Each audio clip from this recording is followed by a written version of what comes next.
Hello everyone. आज हम किसी चैप्टर को पढ़ने नहीं जा रहे हैं। आज हम पढ़ाई तो सब करते हैं, ये हम जानते हैं।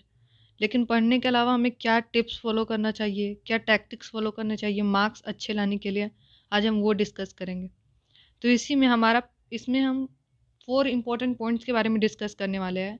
अगर जिसे आप पूरे अच्छे से उसको फॉलो करते हो, कंसिस्टेंटली उसे फॉलो करते हो 3 महीने तक, क्योंकि आपका एग्ज़ाम मई में होने वाला है 10th बोर्ड्स का। तो इसे अगर कंसिस्टेंटली फॉलो करते हो तो आपका मार्क्स जो है जितने बूस्ट हो सकते हैं, ज़्यादा मार्क्स आ सकते हैं। और ये मार्क्स लाने में जो मैं पॉइंट्स डिस्कस करने वाली हूँ, ये कोई रॉकेट साइंस नहीं है। इस पॉइंट्स ये पूरा जेन्युइन पॉइंट्स है, इसे हर कोई फॉलो कर सकता है। और मैं ऐसा ही नहीं बोल रही हूँ, ये सेल्फ ट्राइड मेथड्स हैं, ये सेल्फ ट्राइड टिप्स हैं, और ये बहुत ही इंपॉर्टेंट पॉइंट्स हैं। तो इसमें हमारा पहला पॉइंट्स आता है, to read every chapter of NCERT book thoroughly. Thoroughly thoroughly का मतलब ये है कि हमें बुक्स को, जितने भी चैप्टर्स है बुक्स में हमारे, साइंस के हो गए, मैथ्स के हो गया, सारा चैप्टर्स, लेकिन मोस्टली ये साइंस में अप्लाई होता है, क्योंकि हमें उसमें कॉन्सेप्ट, साइंस और मैथ्स में, क्योंकि उसमें हमें कंसेप्ट सीखना होता है और उसे रिवीजन करना भी बहुत ज़रूरी है याद रखने के लिए। तो हमें पहले तो बुक्स जो है एनसीईआरटी के बुक्स, उसको पूरा थॉरली पढ़ना पड़ेगा, उसे रीड करना पड़ेगा, लर्न करना पड़ेगा। अगर थॉरली का मतलब है उसे हर एक लाइन को समझना होगा, उस लाइन्स को समझिए। अगर नहीं समझ में आता है तो वीडियोस देखिए यूट्यूब पे, उससे ज़्यादा आपका कॉन्सेप्ट क्लियर होगा। तो पहला पॉइंट ये करना है। फिर हम इसके बाद सेकंड पॉइंट पे चलते हैं। सेकंड पॉइंट हमारा क्या है? हमारा सेकंड पॉइंट है, solve each and every questions of the NCERT book.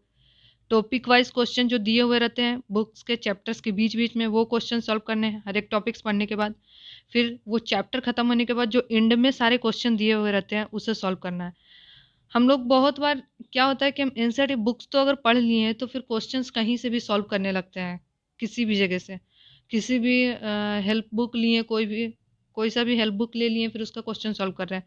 तो वैसे नहीं करना। पहले हमारे एनसीईआरटी बुक का जितना भी क्वेश्चन दिया हुआ है, अंदर का क्वेश्चन, चैप्टर्स के अंदर में जो क्वेश्चन दिए हुए रहते हैं टॉपिक वाइज, फिर चैप्टर खत्म होने के बाद एंड में जो क्वेश्चन दिए हुए उसको पूरा अच्छे से प्रिपेयर करना है। क्योंकि मोस्टली जो हमारा बोर्ड का एग्जाम होता है उसमें जो क्वेश्चंस भी आते हैं एनसीईआरटी के, एनसीईआरटी से ही आते हैं। उसमें थोड़े मोड़े लैंग्वेज में चेंजेस होते हैं, लेकिन पूरा का पूरा वो एनसीईआरटी से ही होता है, और एनसीईआरटी में जो कंसेप्ट सीखे हैं उससे ही होता है। और बोर्ड्स में मार्क्स लाना ईजी हो जाएगा अगर पूरे का पूरा, अगर एनसीईआरटी के कॉन्सेप्ट्स और उसके क्वेश्चंस को पूरे अच्छे से कर ले तो। उतना ज़्यादा हेल्प बुक के पीछे नहीं भागना है, वो क्वेश्चंस को सॉल्व करना है एनसीईआरटी के बुक के। फिर हमारा नेक्स्ट पॉइंट आएगा, revise each and every chapter as much as possible. और रिवीजन इज़ द की। क्योंकि हम जानते हैं कि सिर्फ अगर एक चैप्टर पढ़ना इंपॉर्टेंट नहीं होता, उस चैप्टर को आप कितने बार रिवाइज करते हैं वो बहुत ज़्यादा इंपॉर्टेंट है। क्योंकि हम समझ तो लेते हैं एक बार, अगर हम उस चैप्टर को एक बार ही सिर्फ पढ़े हैं और फिर उसको बार बार रिवाइज नहीं किया है, बार बार उसको याद नहीं किया है, तो हम क्या होगा कि हमारे मेमोरीज में जितने भी पढ़े हैं हम पहले, वो भी भूल जाएंगे। तो रिवीजन मस्ट है, रिवीजन बहुत ही ज़्यादा ज़रूरी है। पढ़ने से भी ज़्यादा ज़रूरी रिवीजन है। पहले हमको एक बार चैप्टर को पढ़ लेना है थॉरली, फिर उसके क्वेश्चंस भी सॉल्व करने हैं। अगर उसमें डाउट्स है तो डाउट्स को क्लियर करना है। डाउट्स को, अगर डाउट्स हमको ऐसे क्लियर नहीं हो रहे तो वीडियोस देखना, उससे कॉन्सेप्ट्स अपने क्लियर करने हैं। फिर उसके बाद क्या करना है कि जो भी चैप्टर्स हमने पढ़े हैं उसके जो भी नोट्स बनाए हैं या फिर बुक्स में अंडरलाइन किए हैं, जो इंपॉर्टेंट पॉइंट्स है उसको रिवाइज करना है। और रिवाइज, अगर हम जब एक चैप्टर को एक बार पढ़ चुके हैं, एक बार हम उस चैप्टर को पढ़ चुके हैं, तो उसको रिवीजन करने में हमें टाइम भी नहीं लगेगा। 30 मिनट्स में हम एक चैप्टर को रिवाइज कर सकते हैं, अगर हम, मेरा रिविजन्स पे ग्रिप बन गया तो। इसलिए हमें रिविजन्स पे बहुत ज़्यादा ध्यान देना है।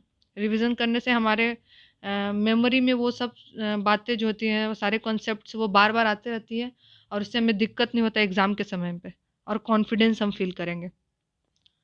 अब जो हमारा सबसे लास्ट पॉइंट है वो बहुत ही इंपॉर्टेंट पॉइंट है। इससे हमारा जो एग्ज़ाम में फ़ियर होता है, एग्ज़ाम का फ़ियर, वो दूर हो जाएगा। हम लोग बहुत ज़्यादा डरते हैं एग्ज़ाम एग्ज़ाम देने समय या फिर एग्ज़ाम से कि क्या होगा बोर्ड में, एग्ज़ाम में। वो सब, ये डर भगाने का पहला उपाय है इसका, सबसे लास्ट जो पॉइंट है हमारा फोर्थ वाला, that solve previous year questions of boards exam, at least last 4 to 5 year question. जो हमारे पहले पिछले साल जो पहले बोर्ड्स के जितने भी एग्ज़ाम हो गए उसमें से हमें ज़्यादा पीछे नहीं जाना है। 4 to 5 ईयर्स के पिछले क्वेश्चन जो है उसे सॉल्व करना है। और उसे सॉल्व कब करना है? 10:30 टू 1:30 के टाइमिंग पे आप बैठकर उसे सॉल्व करिए अपने घर पे क्वेश्चन पेपर्स को। प्रीवियस ईयर के जो क्वेश्चन पेपर है, आप पूरे का पूरे फुल सेट क्वेश्चन पेपर को सॉल्व करिए।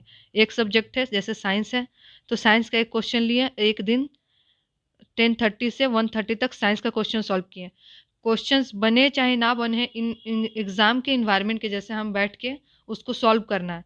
फिर उस क्वेश्चन को सॉल्व करने के बाद वैसे छोड़ना नहीं है, उसको एनालाइज करना है और उसको देखना है कि उस क्वेश्चन में हमारा क्या गलत हुआ है, कौन सा क्वेश्चन मेरे से नहीं हुआ, कौन सा क्वेश्चन हम बनाए तो हैं, लिखे तो हैं, लेकिन मेरे को आधा याद नहीं आ रहा था। तो वो सारे क्वेश्चंस को, जितने भी उसमें गलतियाँ हुई हैं, उसको सुधारना है, देखना है। फिर से सप्ते में एक बार या फिर हाँ, जब वो क्वेश्चन जो है, पहले क्वेश्चन जो बना लिए उसको एनालाइज कर लिए, उसके बाद दूसरे क्वेश्चन फिर से करने हैं। तो ऐसे ही करके लास्ट 4 to 5 ईयर्स के क्वेश्चन हमको हर एक सब्जेक्ट का सॉल्व करना है। हर एक सब्जेक्ट्स का जब हम क्वेश्चन सॉल्व करेंगे तो इससे हमारा कॉन्फिडेंस होगा, हमारा कॉन्फिडेंस बूस्ट होगा।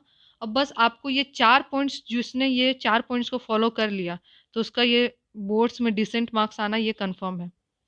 क्योंकि ये ऐसे ही नहीं बोल रही मैं, ये सेल्फ ट्राइड है और इसको मैंने ट्राई किया था और मेरे बोर्ड्स में अच्छे मार्क्स आए थे, डिसेंट मार्क्स जैसे बोल सकते हैं आप।